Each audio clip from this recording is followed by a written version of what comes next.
Loss comes in many forms, and usually in unexpected ways.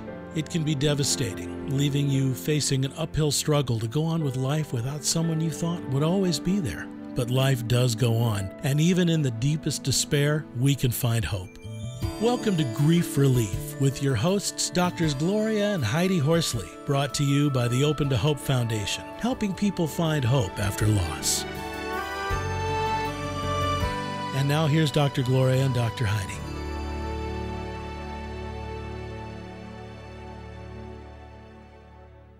Welcome to Grief Relief. I'm your host, Dr. Gloria Horsley, with my co-host and daughter, Dr. Heidi Horsley. Well, Heidi, we've got a really important show today, and one that I like because we're going to talk about the Enneagram, which is a personality system that I've known about for years, and it's impacted our family a lot because after the loss of my son Scott, your brother, and other family members, we've known our personality types and kind of how we were going to interact together, haven't we?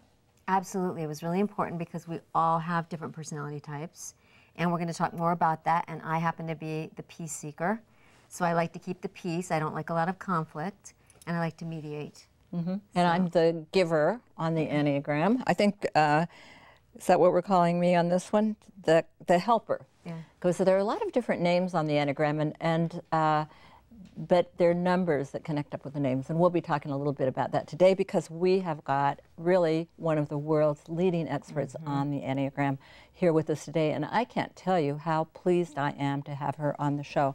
Her name's Elizabeth Wegley, and this is her book, The Enneagram of Death.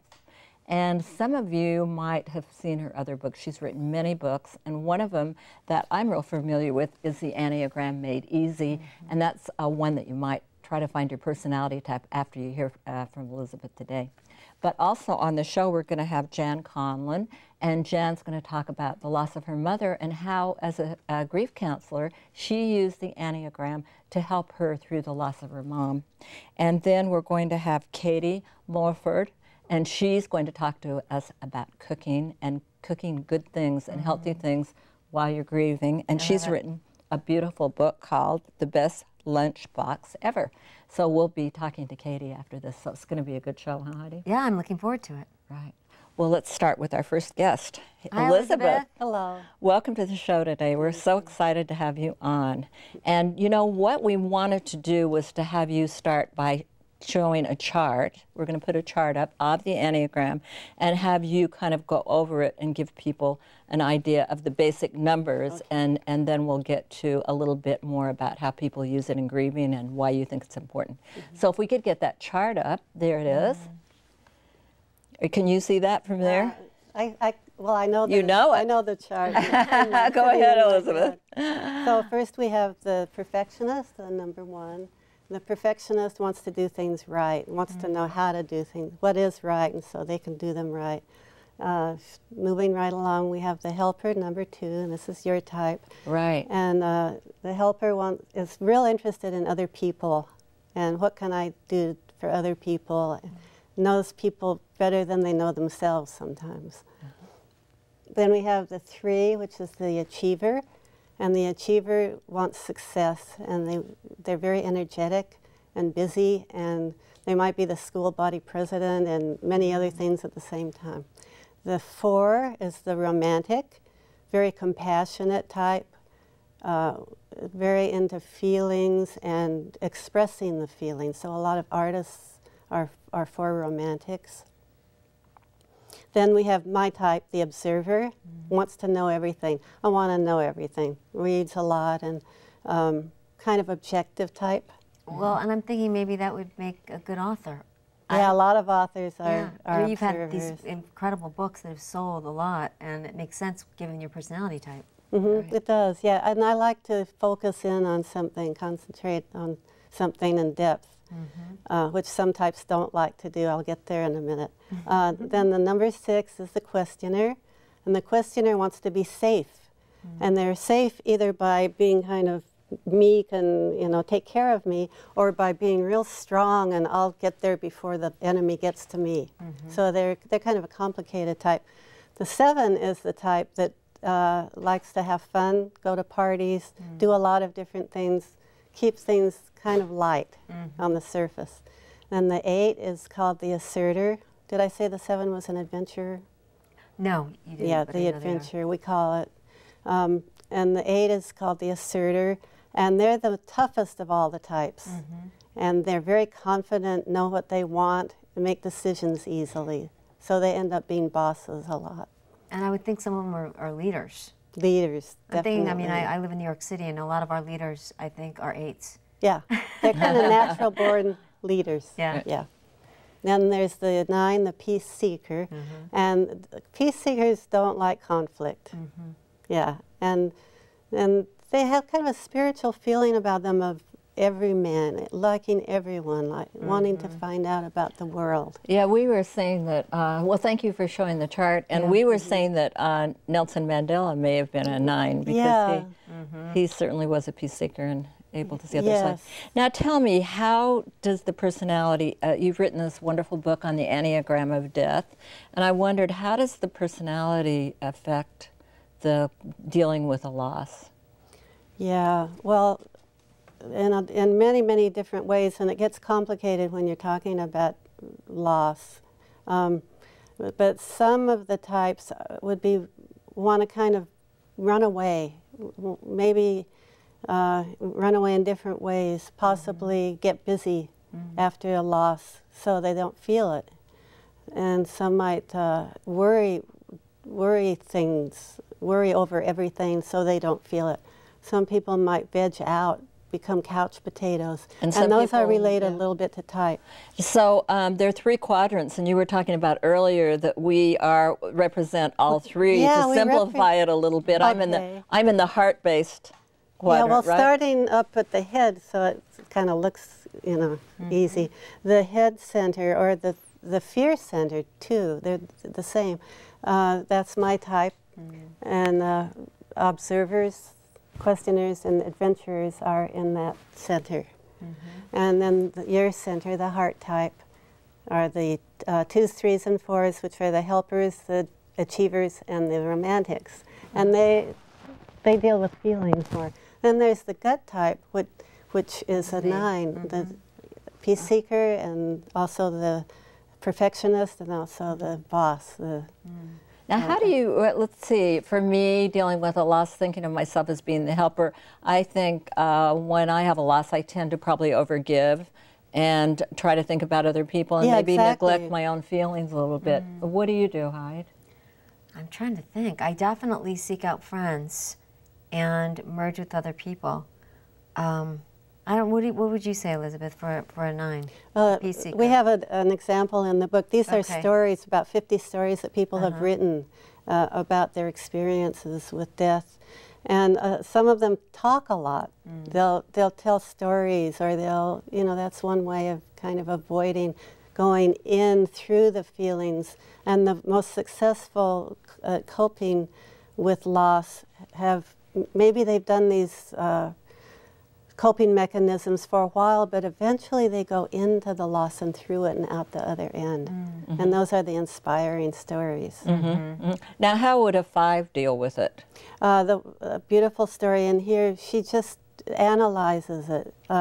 She analyzes how do I feel, and she goes to lots of different groups to find out, you know, what is my psyche doing here, and yeah, she was successful at dealing with the loss of her child and grandchild at the same time. Oh my goodness, yeah, that's a lot. Well, now here I am and I'm listening to this and I'm thinking, how would I go about figuring out what type I am, and you know, is it hard, and what would you suggest? Well, I suggest that you do it yourself. And sometimes people will come up to you and they say, well, I know you're a this or a that. Right. And that's not such a good thing, because it's really a privilege to be able to search your own personality out and then match it to what you've read or heard about the Enneagram.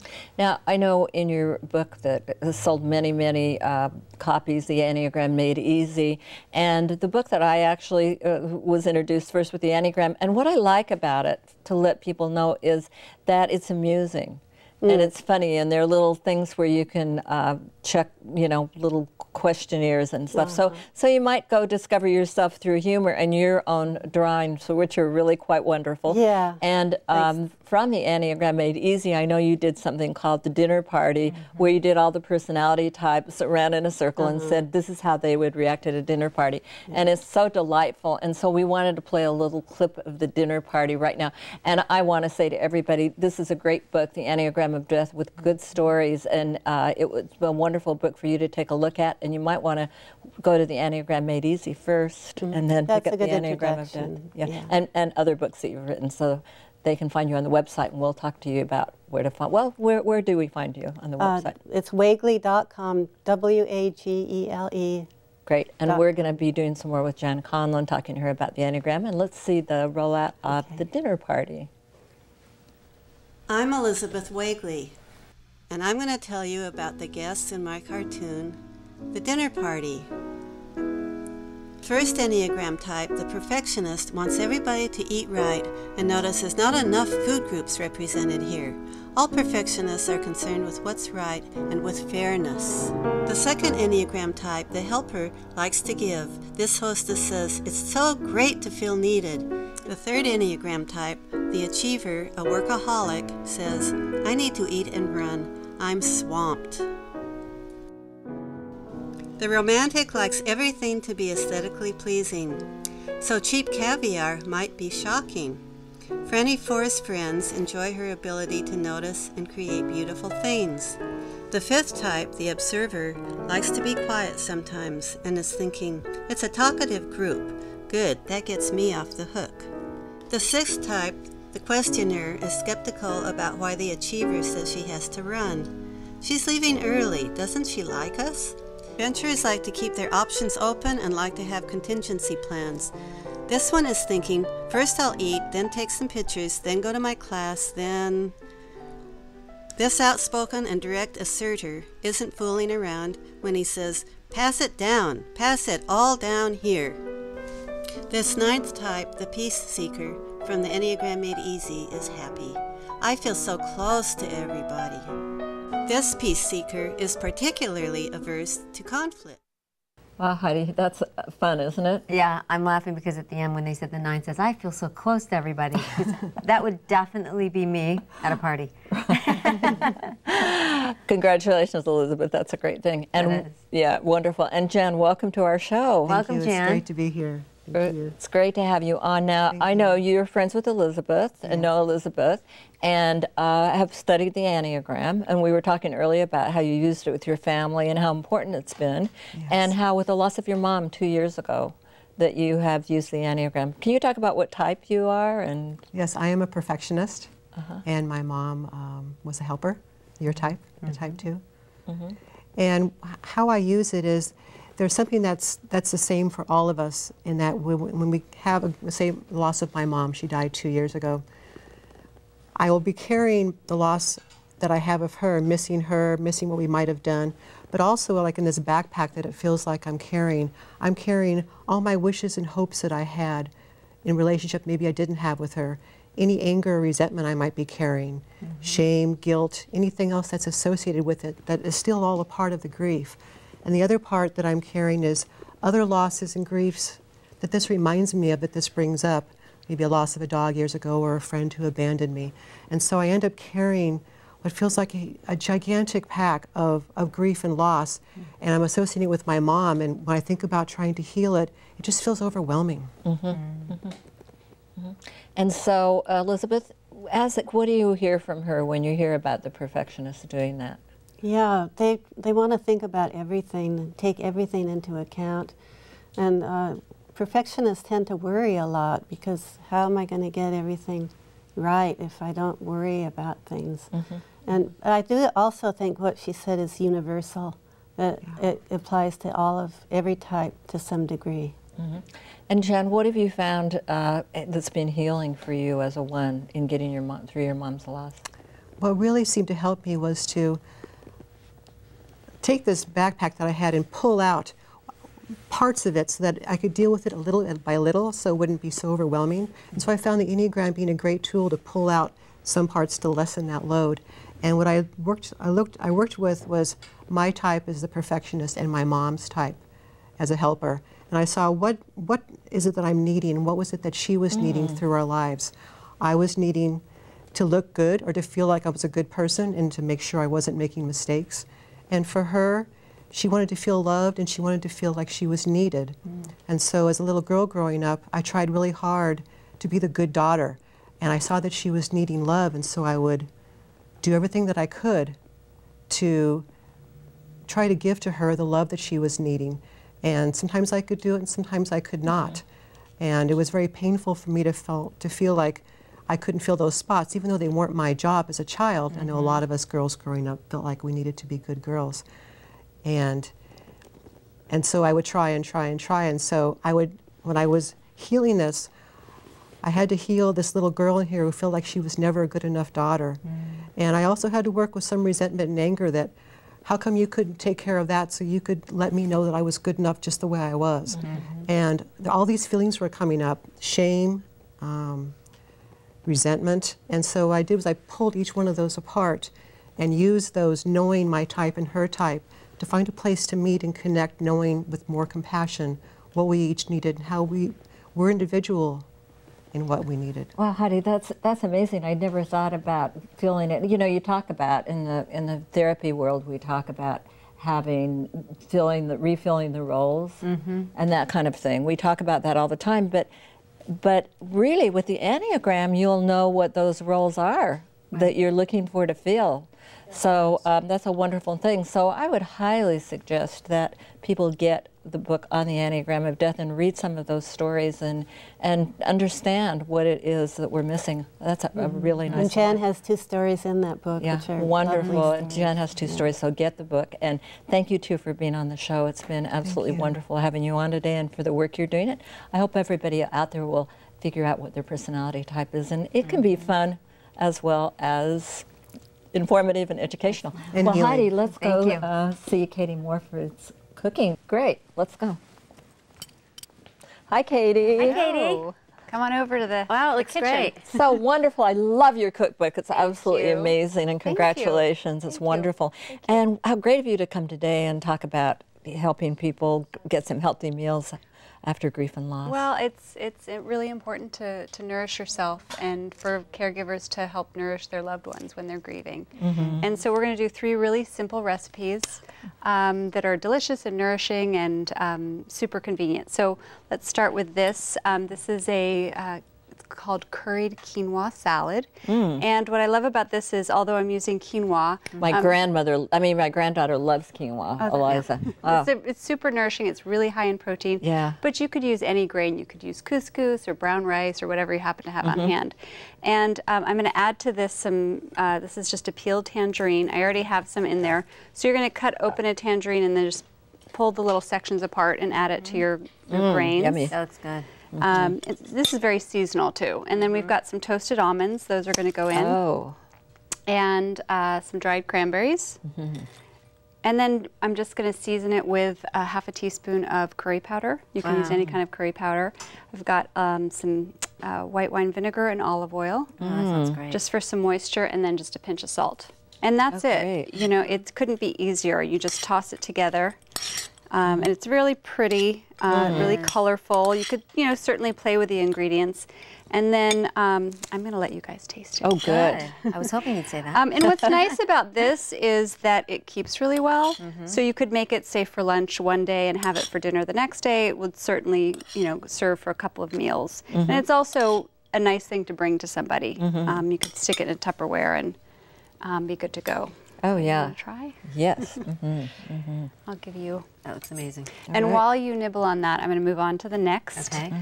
So I really like to make homemade granola bars. I love granola bars. Yes, there's lots of options store-bought, but there's just nothing like homemade. And again, this is something that you could make yourself or maybe someone could bring for you. And it's a nice option to having something like a cookie. And basically all it is oats, some crispy brown rice cereal, and flax meal, mixed with peanut butter and brown rice syrup and some maple syrup. Wow. And you could use almond butter or sunflower butter. You really could use any nut or seed I butter. love this because you can stick it in your pocket and you can stick it in your purse to go. Yeah. Sometimes convenience is everything. Just something, you know, Especially that you can when grab you're and go. grieving. Yeah. Because I think when you're grieving, we tend to go towards comfort food. Yeah. Grab a Snickers bar and grab, you know, real high calorie things. I think that's really true. And having something on hand means you're probably not going to reach for that. And the thing is, when you're in that time of stress, you really need to nourish yourself all the more. So basically, you press the dough into a pan, you bake it, and it comes out into this beautiful brown. That's beautiful. That's great. And then I just cut it into bars. And what I love about this is that, as you said, it's really portable. And what I often will do is I'll make a double batch. I'll cut them all up, and then I'll take a little piece of parchment and wrap them like a little, like this. I love that. Oh, how sweet. Yeah. And then stick them in the freezer. You know, and just by the you time, got them right there. Like you said, you can just throw it in your purse on the way out the door. And Katie was saying something before the show. She said, you know, when we're grieving, we either eat a lot of comfort food or we don't eat. Yeah. And sometimes all of a sudden you'll feel faint and sick, and just to have this. Yeah, this is, you know, really nutrient dense. You've got the nut butter and the oats and all that good stuff. Oh, You wanna try fabulous. that? Oh, You yeah. guys can share. Yes, I do. So, and then the last thing I wanted to show you is how to turn a really humble pot of beans into meals. There's really nothing more economical, easy to make, and really healthy. And so these are some pinto beans that I made in my slow cooker. You just put a pound in your slow cooker, add 7 cups of water, and let it go. Wow. And then you can turn that into snacks, you know, add a fried egg and it's breakfast. Or what I like to do is make really simple tostadas. So this is lunch for me, probably twice a week. So normally I would take a corn tortilla and crisp it in a pan. And then to that, you know, I might usually actually start with some vegetables. So if you have leftover sweet potato or broccoli, or I'm using some fresh spinach, you can start with a little base of that. And then I'm going to I love the protein. Yeah, layer on the beans, and you can use any kind of beans. I'm using pinto, but you can use black beans, or and then a little bit of mixture of cheese, and then finish it off with some nice salsa. And then you have this little, you know, beautiful little lunch or dinner that took no time to make. And again, the thing with the beans is you can freeze them. So make a big pot and then put them in freezer containers and throw them in, and then grab and go. So again, all really easy I love to this. do. And I've got to just say, this is fabulous. Yeah. It's as good as a candy bar, okay? Without the guilt. Thank you. And also, what I'm thinking about, Katie, is that you could make that up for a friend who's lost a family member. I mean, that would be such an unusual thing to bring Mom, over, and wrapped up in those little things. And it lasts for a long time, because you think of casseroles.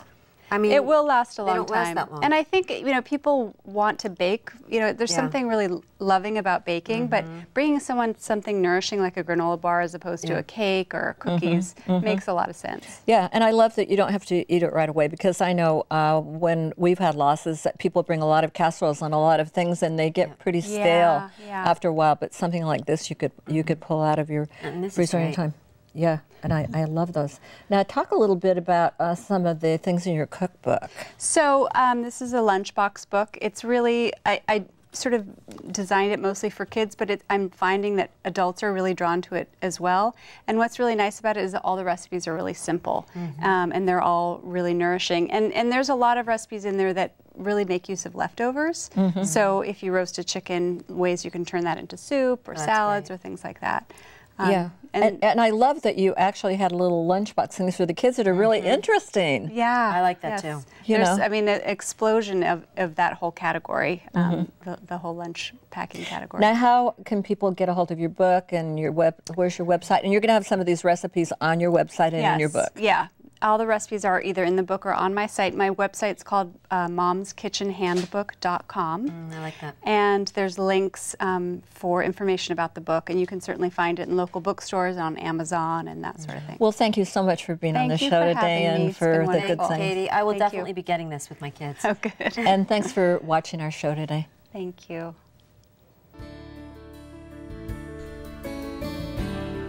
This has been the Grief Relief Show, hosted by mother-daughter team Doctors Gloria and Heidi Horsley. This show has been brought to you by the Open to Hope Foundation, helping people find hope after loss. Be sure to visit opentohope.com, where you can listen to radio programs, watch Open to Hope TV, read articles, and view books. You can also join Dr. Gloria and Dr. Heidi on Twitter and Facebook and put your events on their international calendar. Thanks for watching, and remember, others have been there and made it, and you can too.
Hate you. So stupid. No one likes you. Idiot. I think we should just be friends. You can't do anything right. Why don't you go die? Why are you even here? You were a big disappointment. You're worthless.